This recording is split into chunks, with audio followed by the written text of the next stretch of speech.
Di awal film, kita melihat sepasang kekasih yang sedang berkemah di hutan Arankoli, Malay, Tamil Nadu. Sang pria bernama Ram pergi sebentar untuk mencari kayu bakar dan menemukan trisula di tengah jalan. Ia memindahkannya ke samping kemudian mulai menebang batang pohon dengan kapak kecil untuk menyalakan api. Saat berhasil membelah batang tersebut, tiba-tiba sesuatu muncul dari dalam batang pohon dan di hadapannya tampak sebuah boneka hitam yang terlihat menyeramkan.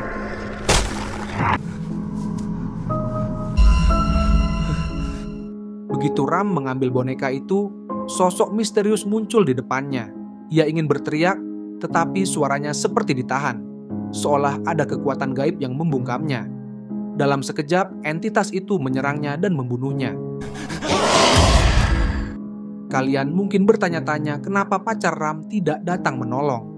Ternyata dia sedang memakai headphone. Namun, ketika sadar bahwa Ram menghilang terlalu lama, ia pun mencarinya. Saat menemukan boneka itu dan memegangnya, entitas misterius yang sama juga membunuhnya.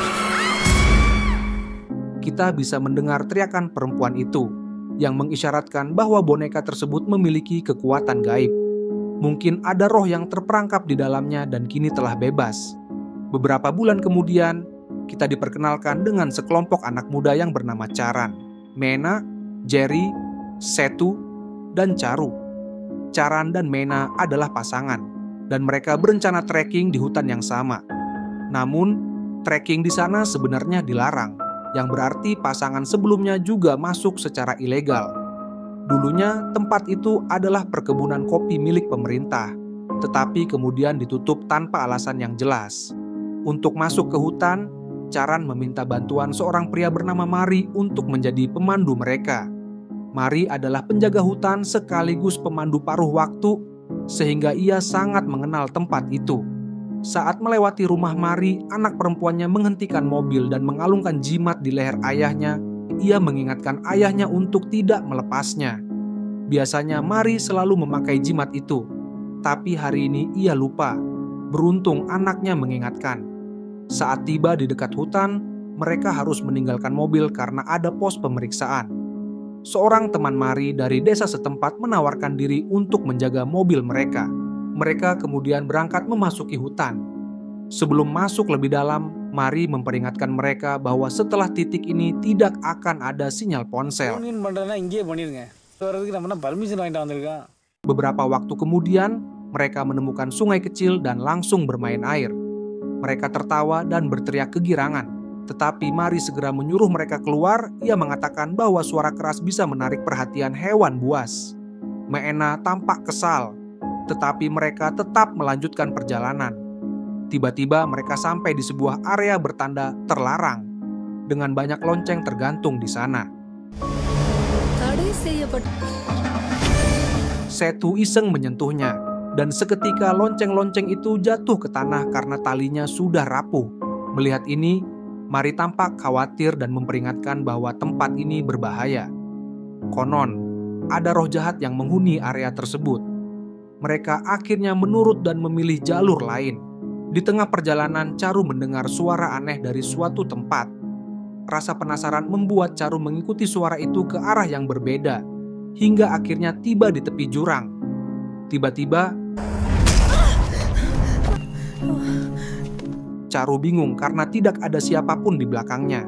Namun, ia segera melupakan kejadian itu. Sementara itu, Charan dan Mena duduk berdua, lalu Jerry tiba-tiba datang untuk mengambil foto mereka. Kaget, keduanya langsung lari dan bersembunyi di balik pohon. Namun, saat Jerry bersiap mengambil foto, tiba-tiba sesosok penyihir muncul dari balik pohon. Jerry terkejut dan tiba-tiba ada sesuatu yang menarik kakinya dari bawah. Ia terjatuh dan ketakutan, lalu melihat bekas sidik jari misterius di kakinya, tanda bahwa kejadian itu nyata. Namun, teman-temannya justru menertawakannya. Jerry berusaha meyakinkan mereka bahwa ada sesuatu di sana. Ia bahkan mulai serius mempertimbangkan untuk membatalkan trekking dan meninggalkan tempat itu. Mendengar ini, Setu kesal dan mengejeknya. Teman-teman lainnya mendukung Setu yang membuat Jerry semakin marah. Ia pun menantang mereka. Kalau kalian berani, coba masuk ke dalam hutan dan kembali dari area yang dilarang itu. Akhirnya, Setu dan Charu menerima tantangan Jerry. Mereka membawa pita merah besar dan mengikatnya di sepanjang jalan yang mereka lalui agar tidak tersesat. Tak lama, mereka memasuki area terlarang dan menemukan sebuah rumah tua. Saat masuk ke dalam rumah, mereka menemukan boneka misterius yang sebelumnya terlihat di awal film. Charu mengambilnya dan mulai berfoto selfie. Tiba-tiba ia melihat sosok penyihir di belakangnya. Ia langsung ketakutan, apalagi ia juga melihat penyihir itu muncul di luar rumah dalam waktu yang bersamaan.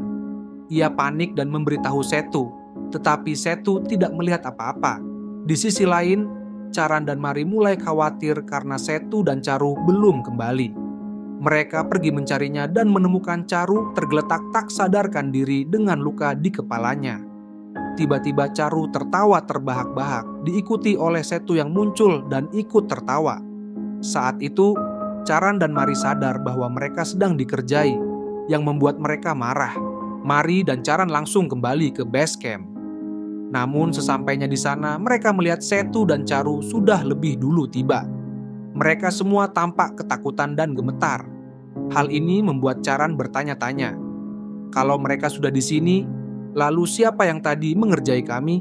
Saat menoleh ke belakang, Charan melihat sosok Charu dengan senyum jahat, seperti sedang dikendalikan oleh penyihir yang sama.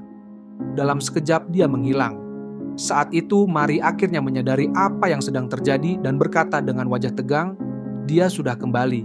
Penyihir itu bernama Peci. Setelah itu Mari mulai menceritakan kisah Peci, seorang wanita dari desa mereka sendiri yang pernah pergi ke hutan Kerala untuk belajar ilmu hitam. Peci dan para pengikutnya sering melakukan ritual sihir di dalam hutan, yang menyebabkan banyak orang desa tiba-tiba menghilang secara misterius. Ketika warga desa menyadari bahwa Peci adalah dalangnya, mereka berusaha menghentikannya. Namun, kekuatan Peci begitu besar, hingga dalam sekejap dia berhasil membunuh banyak orang. Para warga kemudian meminta bantuan seorang pendeta yang menjelaskan bahwa Peci menyembah iblis, dan sedang melakukan ritual tertentu yang melibatkan pengorbanan manusia. Ritual ini memberinya anugerah keabadian, artinya Peci tidak bisa dibunuh, tetapi dia bisa dikurung. Percaya pada kata-kata pendeta, warga menyerang Peci untuk kedua kalinya. Kali ini, mereka berhasil membunuhnya, tetapi jiwanya terperangkap dalam boneka menyeramkan yang dimasukkan ke dalam sebuah pohon. Untuk memastikan Peci tidak bisa menyakiti siapapun di luar hutan, warga mengubur tubuhnya lalu menutup sebagian area dan memasang papan peringatan sebagai larangan masuk. Lonceng-lonceng yang ada di sana diduga berfungsi untuk menahan kekuatan Peci, tetapi kini sudah pecah dan rusak.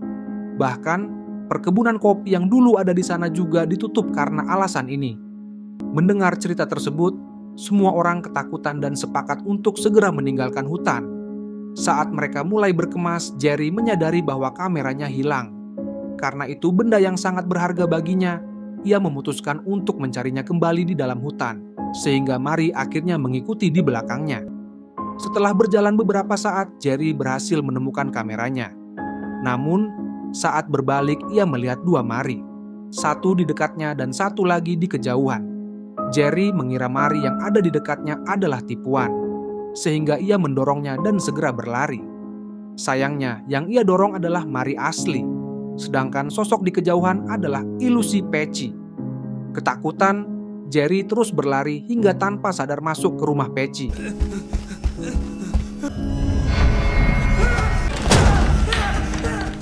Di sana Peci muncul dan membunuhnya. Mari yang kembali seorang diri langsung menimbulkan kecurigaan. Setu dan Mena mulai berpikir bahwa Mari telah membunuh Jerry dan mungkin bertanggung jawab atas semua kejadian ini. Mereka masih belum sepenuhnya yakin dengan keberadaan Peci. Dalam kemarahan, Setu mulai menyerang Mari. Sementara itu, Charu bertingkah aneh. Ia berjalan memasuki hutan. Charan dan Meena kemudian pergi mencari Charu. Mereka kemudian menemukan Charu sedang berdiri dengan aneh di suatu tempat. Dalam sekejap mata, Peci muncul dan tiba-tiba membawanya. Setelah mengetahui kejadian itu, mereka panik dan mulai berlari keluar dari hutan bersama dengan Setu dan Mari.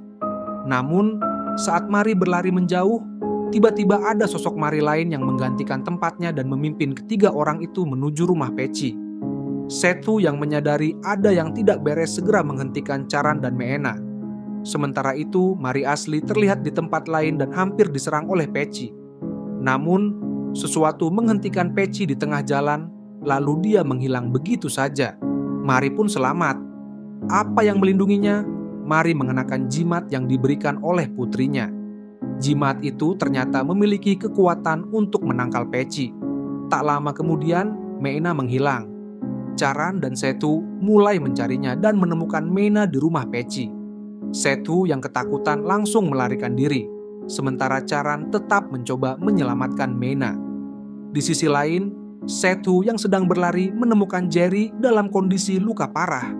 Saat ia mendekatinya untuk menolong, ternyata itu bukan Jerry melainkan Peci. Dalam sekejap, Setu menjadi korban berikutnya. Sementara itu, Charan dan Meena berhasil menjauh dari rumah Peci dan bertemu kembali dengan Mari. Mari mengatakan bahwa satu-satunya cara untuk selamat adalah keluar dari hutan. Namun, Meena tidak percaya begitu saja. Ia memperingatkan Charan agar tidak mempercayai Mari. Mari mengatakan bahwa dia tidak berbohong dan jimat ini adalah buktinya. Berkat jimat itu, leluhur Mari berhasil menghancurkan tubuh Peci yang sangat kuat dan mustahil untuk dibunuh. Namun, Meena tetap tidak percaya. Meski akhirnya setuju karena desakan Charan. Mereka pun bergandengan tangan dengan Mari agar jimat bisa melindungi mereka, lalu berlari keluar dari area terlarang di hutan. Saat hampir keluar, Meena terpeleset dan Peci langsung menculiknya. Charan yang panik ingin kembali mencari Meena, meski Mari sudah berusaha mencegahnya. Begitu masuk kembali ke area terlarang, Charan menyadari kesalahannya. Dia tidak menemukan Meena. Malah teman-temannya yang seharusnya sudah meninggal mulai menakut-nakutinya. Peci muncul untuk membunuhnya, tetapi tiba-tiba menghilang. Saat itu, Charan menyadari ada jimat Mari di dalam jaketnya. Mari sengaja memasukkan jimat tersebut untuk melindungi Charan. Saat berusaha keluar dari hutan, Charan menemukan tubuh Mari yang sudah tak bernyawa. Tampaknya Peci telah membunuhnya, tetapi anehnya, Peci seharusnya tidak bisa keluar dari area terlarang. Charan akhirnya keluar dari hutan dan melihat mobil seorang teman Mari mendekat. Saat dia menghentikannya, dia terkejut melihat Meena ada di dalamnya. Namun, tiba-tiba pria itu memukul Charan hingga pingsan. Ini adalah twist terbesar dalam film ini. Saat Charan sadar, dia sudah terikat di rumah Peci dengan Meena dan pria itu berdiri di depannya. Disinilah semua rahasia terungkap. Meena ternyata adalah keturunan Peci dan calon penerusnya. Dia akan melanjutkan ilmu sihir hitam yang sama. Saat Peci dibebaskan oleh Ram di awal film, nenek Meena langsung mengetahuinya. Dia memberitahu Meena bahwa untuk mengabulkan keinginan Peci, masih diperlukan 13 korban lagi. 2 korban pertama sudah mereka dapatkan, yaitu Ram dan pacarnya di awal film. Tinggal 11 lagi, tapi tentu saja tak ada yang mau masuk ke wilayah terlarang di hutan secara sukarela. Tugas Meena adalah membawa orang-orang ke sana. Dia mendekati Charan, berpura-pura mencintainya, lalu berteman dengan kelompoknya, meyakinkan mereka untuk pergi trekking. Dengan sedikit pancingan dan tantangan, mereka akhirnya masuk ke wilayah Peci. Satu hal yang menarik, kekuatan Peci hanya terbatas di area terlarang, tapi Mari terbunuh di luar wilayah itu. Ternyata bukan Peci yang membunuh Mari, melainkan Meena sendiri dengan menggunakan pisau. Karena Mari mencoba menjauhkan mereka dari wilayah terlarang, sementara Meena justru ingin mereka mendekatinya. Setelah kebenaran terungkap, Meena dan pria itu meninggalkan Charan dalam keadaan terikat. Tak lama kemudian, Peci muncul di hadapannya. Dengan jeritan Charan, film pun berakhir.